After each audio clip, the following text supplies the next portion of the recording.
Hora de revelar as melhores leituras de 2025. Eu separei aqui 5 livros e 2 menções honrosas.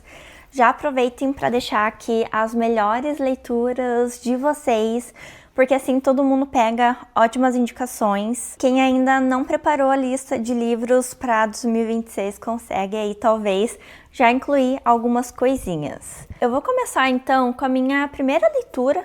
Eu acho que foi minha primeira leitura de 2025, que foi um livro que eu li e logo já reli, que foi O Coração das Trevas. Por sinal, eu recomendo bastante essa edição aqui da Dark Side. É aquela edição que não tem nome na capa, eu acho super estranho, mas tem o nome na lombada, super bonita. Nesse livro a gente vai acompanhar uma história contada pelo Marlowe, que ele foi incumbido a descer o Rio do Congo para resgatar um oficial super mega importante, que é o Capitão Kirk. Então, ele vai contar toda essa história, desde quando ele chegou lá e foi incumbido dessa missão, e como foi sendo construído através do conto de outras pessoas a imagem do Capitão Kirk. E a gente vai percebendo então os horrores, né, de toda essa região. A gente vê canibais aparecendo e como as pessoas são transformadas por essa região. Só que o que eu vejo as pessoas falando muito é sobre o horror desse lugar, o horror que é o Capitão Kirk, mas o que eu percebi chegando no final da leitura foi o motivo de eu ter terminado, já voltado, e claro, eu só fiz isso porque é um livro muito curto, é a transformação que o próprio Marlowe passa ao longo do livro. E se eu puder te dar uma dica, quando você for ler o livro é essa, perceba ele. E que para mim se tornou então o principal protagonista de toda essa história. E por conta disso se tornou um livro 5 estrelas do ano de 2025, por conta dessa nuance muito sutil da narrativa, de como pode variar muito o teu ponto de vista e você consegue daí captar diferentes aspectos de toda a história.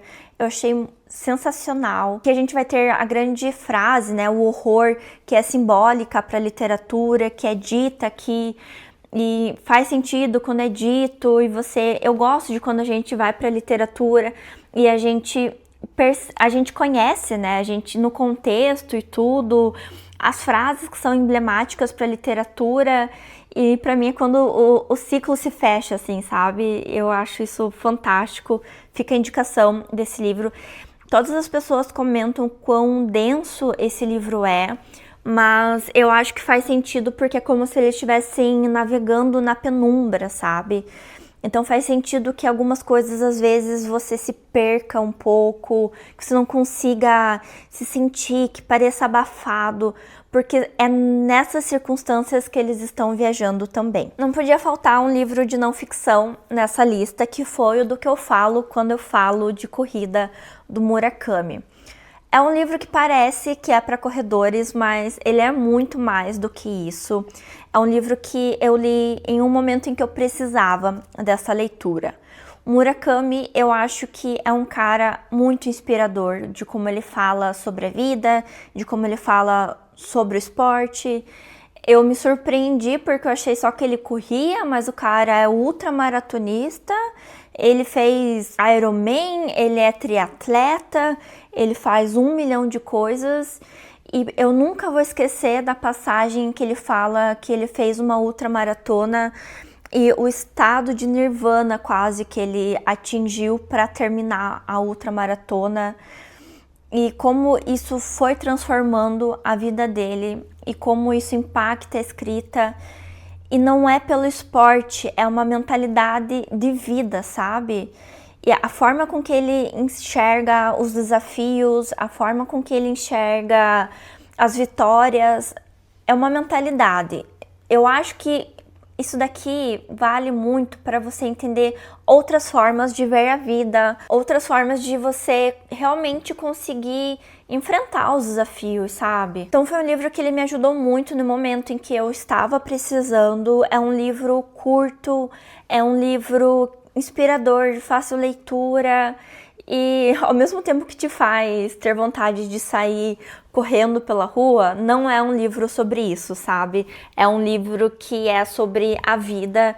E eu acho que se você gosta de livro de autoajuda, de livros que falam sobre hábitos, sobre como você ter uma vida melhor, mais feliz, você vai gostar desse livro, mas vindo de um autor de ficção, vindo de um autor que é totalmente diferente, talvez, do que você esteja acostumado a ler. Murakami, que fez um belíssimo trabalho. A gente precisava ter nessa lista um livro que tenha me feito chorar neste ano, e não poderia faltar, então, Stoner, do John Williams.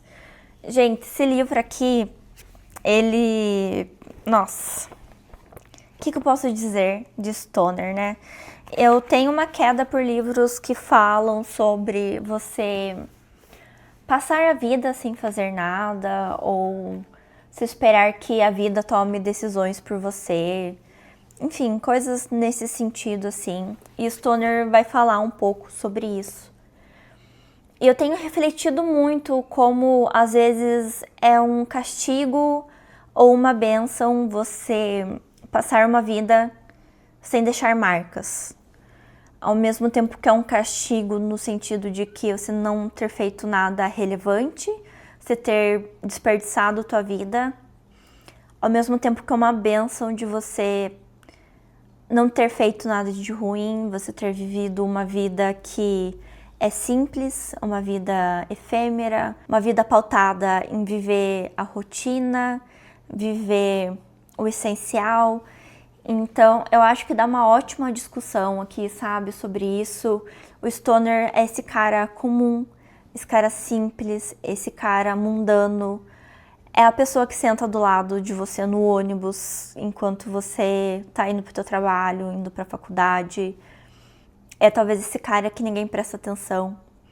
Ele é um de nós. Enfim, é uma belíssima reflexão. Eu acho que, ao mesmo tempo, é um chamado pra gente de que é possível viver uma vida leve, uma vida simples, mas mesmo assim a gente precisa, deve, pode tomar decisões espertas, inteligentes, que fomentem uma vida longeva, feliz, uma vida longeva, tranquila. Então sim, gente, Stoner foi uma belíssima leitura para mim. Eu com certeza vou reler este livro. É um livro que remete muito ao Deserto dos Tártaros também. Então, se você curtiu o Deserto dos Tártaros, tem chance de você gostar desse livro também. E não poderia faltar um Shakespeare nesta lista. Por conta disso, temos o Rei Lear, que eu não estava esperando gostar tanto desse livro. Eu acho que é a peça mais complexa do Shakespeare que eu li até agora, que tem mais eventos acontecendo, que muda cenário, que tem mais tramas, tem mais personagens, enfim. Eu gosto muito de como esse personagem, o Rei Lear, ele vai sendo transformado ao longo da leitura, então você acompanha essa jornada dele. Eu gosto como tem uma outra trama aqui que serve de espelho para a trama dele com as filhas, e isso mostra pra gente um contraponto, né? Então a gente não precisa imaginar esse contraponto só na nossa mente, o próprio Shakespeare entrega isso aqui no livro. Ele é um livro mais bujudinho também, descartando as notas ele vai ter 230 páginas. Eu recomendo que na Penguin a leitura seja feita acompanhado com as notas, porque elas realmente ajudam, se bem que aqui tem uma introdução bem longa também. Gente, as edições da Penguin são feitas pelo Laurence Flores de Pereira, que ele é um tradutor do Shakespeare muito bem reconhecido no meio, assim, eu vejo bastante gente falando bem dele, então são edições muito boas. Tanto que eu tenho o box, né, da Nova Fronteira, de toda a obra do Shakespeare, e eu vou comprar tudo que sair daí pela Penguin, porque eles têm textos muito bons, têm notas muito boas, e vale muito a pena. Se você ainda não leu Rei Lear, fica aqui a indicação para vocês. Eu acho que essa história dele com as filhas, né? Caso você não conheça a história, né? Rei Lear, ele resolve passar o trono dele adiante. Ele resolve, então, dividir o reino dele e o critério dele vai ser a pedir para que as filhas dele digam quanto o amam. E conforme quem falar que o ama mais, ou da forma com que ele mais gosta de ouvir, ele vai dar a melhor parte do seu reino. E ele tem uma filha preferida, e quando ele fala, né, ele espera escutar daí os maiores elogios dela. Ela fala que ela o ama como o deveria amar. Ela é muito ponderada, né?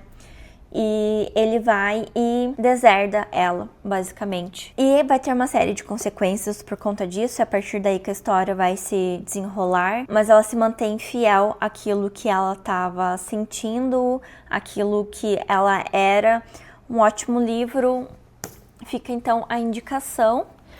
Precisamos falar sobre Kevin, gente, e não que seja assim uma obra de arte escrita no universo da face da Terra, mas porque esse livro, ele me manteve conectada, cativada do início ao fim. Eu não queria largar esse livro e a experiência de leitura foi muito boa. Eu me mantive ali realmente querendo virar página após página, fiz muitas anotações.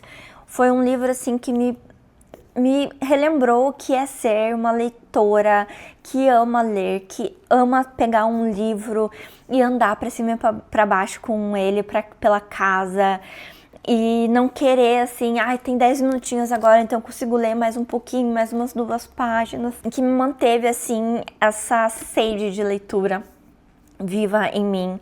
Então a gente vai acompanhar aqui a história do Kevin, mas pelo ponto de vista da mãe dele, né? O Kevin, ele cometeu um atentado na escola dele, ele matou diversos adolescentes. Essa história é contada pelo ponto de vista da mãe, mas um foco mais no olhar da mãe sobre a própria vida e a educação, a formação do Kevin, do que necessariamente um foco no atentado. Então a gente vai entender quem foram essas pessoas que criaram o Kevin, como foi a infância, a formação do Kevin, muito naquela ótica de tentar entender o porquê que isso aconteceu, sabe? Onde que eles erraram. Tem um olhar muito atento para a maternidade, para diferentes formas de vivenciar a maternidade, como que a sociedade ela julga as mulheres que não vivem a maternidade perfeita e como as mulheres que não estão dentro dessa perfeição vivem alienadas dentro da sua própria mente e não encontram um ambiente seguro para falar sobre isso, para talvez serem tratadas, ajudadas e viver num sofrimento silenciado. Então, livraço, gente. Eu gostei muito, muito, muito desse livro. E a melhor leitura de 2025, fechando o ano com chave de ouro e que, nossa, amei, gente, não tenho o que falar, sabe? É o Don Quixote. Eu trouxe essa edição para representar porque ela é maravilhosa, de linda, e todo momento que eu puder mostrar essa edição eu vou mostrar. Mas aqui ela tem só o primeiro tomo, né? Eu li pela edição da Penguin, que tem os 2 tomos. Claramente, quando a Antofágica lançar o segundo tomo, eu irei comprar. Essa aqui eu ganhei de presente do meu pai. E ela é maravilhosa, assim, ela é tudo isso que as pessoas dizem. E eu tô vendo as notas que tem nessa daqui também. E foi tudo o que eu imaginava da minha experiência, né? Eu tentei ler em 2024, não consegui. E agora, no final de 2025, o livro simplesmente me chamou, assim. Eu escutei o seu chamado. Eu li em 1 mês e 2 dias, mais ou menos, o livro. E eu me conectei tanto com esse personagem. Teve um momento que eu tava quase chorando pelo burrinho do Sancho. Tão conectada que eu tava. É um livro que em alguns momentos é engraçado, sim.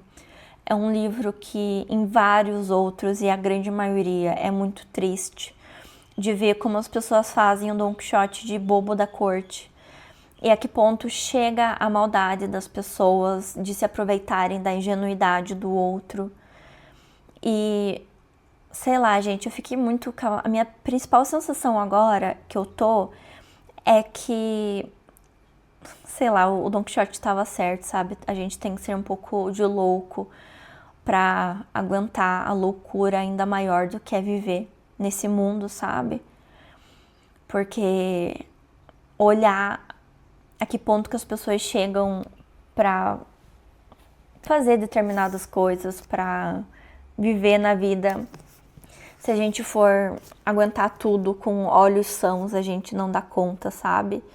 Então, eu tô num processo ainda de repassar as minhas anotações. Eu tenho texto de apoio para ler, eu tenho aulas online que eu achei para assistir. Então eu tô num processo que vai demorar um tempo ainda, eu não tô pronta para me despedir dessa história. Eu mal posso esperar para reler. E eu me identifiquei tanto com esse personagem, essa marginalização, essa sensação, assim, de que as pessoas fazem troça daquilo que elas não conhecem, e essa sensação, assim, de que ninguém de fato entende o que está acontecendo dentro da cabeça dele, dentro da forma que ele vê o mundo. E por conta disso ele é motivo de chacota. E as pessoas só acreditam nele e veem lucidez nele no momento em que faz sentido para ele. Para eles. Mas em todos os outros momentos, as pessoas, quando convém, as pessoas acham ele maluco e fazem ele de bobo da corte, assim, gente. Eu ainda não tenho emocional para lidar com esse livro, assim, é muito forte. Então, super mega recomendação para vocês. E eu preciso fazer 2 menções honrosas para quem gosta de falar sobre autismo, quem é autista, para as mães de autistas que me acompanham, que me mandam mensagens, para quem está nesse processo de diagnóstico de autismo também, que eu sei que tem várias pessoas que conversam comigo também sobre isso. O primeiro é o What I Mean When I Say I Am Autistic, que tá disponível no Kindle. Eu comprei pelo Kindle, né? Eu li pelo Kindle quando eu fiz a leitura. É um livro maravilhoso porque muitos dos conteúdos que a gente consome é sobre normalizar, é sobre... Não normalizar, é sobre se transformar um neurotípico. Então, como que eu transformo todas essas características do autista dentro de um espectro normal? E esse livro que eu li, que é muito bom, ele fala em como você ficar mais confortável dentro dessas suas características e não buscar uma normalização. Isso foi muito interessante para mim, porque eu acho que o mais natural quando a gente recebe um diagnóstico de autismo é a gente falar, ok, agora que eu descobri isso que eu tenho, né, de esfregar os pés, estalar os dedos, mexer no cabelo, esses instintos, esses movimentos repetitivos que tem o fator de serem calmantes pra gente, e às vezes incomodar as pessoas em ambientes públicos, porque é um comportamento repetitivo. Agora que eu sei que isso é do autismo, como que eu faço para parar isso? Essa é a tendência quando a gente recebe um diagnóstico. É como que eu faço para tomar uma medicação, para diminuir esse comportamento, para normalizar ele em relação à sociedade. E esse é um exemplo do próprio livro de como, na verdade, eu uso meu Steam em uma situação de ansiedade para eu me autorregular. Se o Steam é algo que me deixa calma, como que eu uso isso nessa situação para me ajudar a ficar mais tranquila?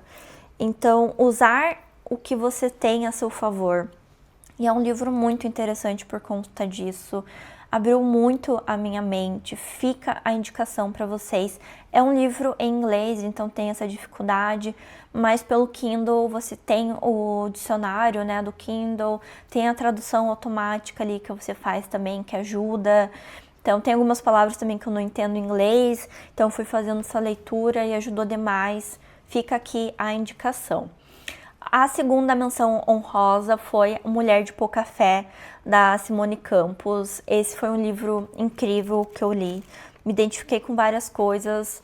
É uma autoficção da Simone, né? Então ela vai colocar coisas que ela de fato vivenciou ao longo da sua infância e início da juventude, com alguns elementos de ficção. Aqui ela comenta como foi ser uma criança autista sem diagnóstico. A Simone recebeu o diagnóstico tardio de autismo dela, em uma igreja evangélica, em uma família, né? O pai dela acabou sendo ali uma pessoa muito extremista, né, em sua religiosidade, e como ela buscou na religião essa resposta, né, esse acolhimento que ela não tinha em outros lugares, e como ela também foi percebendo que não tinha todas as respostas na igreja. Então é um processo bem interessante, principalmente se você passou por um processo similar. Eu acho que também se você não é autista, mas se você passou por um momento da tua vida em que você acabou se distanciando da religião, você acabou perdendo esse deslumbramento em relação à igreja, à instituição igreja. Eu não tô falando sobre Deus, não tô falando sobre fé, eu tô falando sobre instituição religiosa. Tô falando sobre pessoas que estão à frente de igrejas, da instituição, né, da organização. Eu acho que você também pode curtir esse livro. Um livro muito bem escrito, muito gostoso de ler, muito fluido. Eu acho que a Simone ela faz um ótimo trabalho nesse livro de conectar aqui a experiência pessoal dela com esses traços do autismo e mostra uma vivência que é muito real para as pessoas e tanto neurodivergentes como neurotípicas podem se identificar. E é isso, gente. Essas foram as minhas melhores leituras de 2025. Espero os comentários de vocês para adicionar livros na minha wishlist. Espero também que vocês tenham um 2026 recheado de ótimas leituras. Eu coloquei 5 leituras aqui que foram ótimas. Espero que em 2026 eu fique aqui com uma lista enorme, que eu traga 10 livros que foram sensacionais e que eu chegue falando para vocês. Foi difícil escolher só 10 livros. Que seja um ótimo ano de leituras para nós e que vocês estejam aqui ao longo do ano me acompanhando. Espero que vocês tenham dado um like nesse vídeo, se inscrito no canal e tenham hypado o vídeo também. E eu espero vocês no próximo vídeo aqui do canal.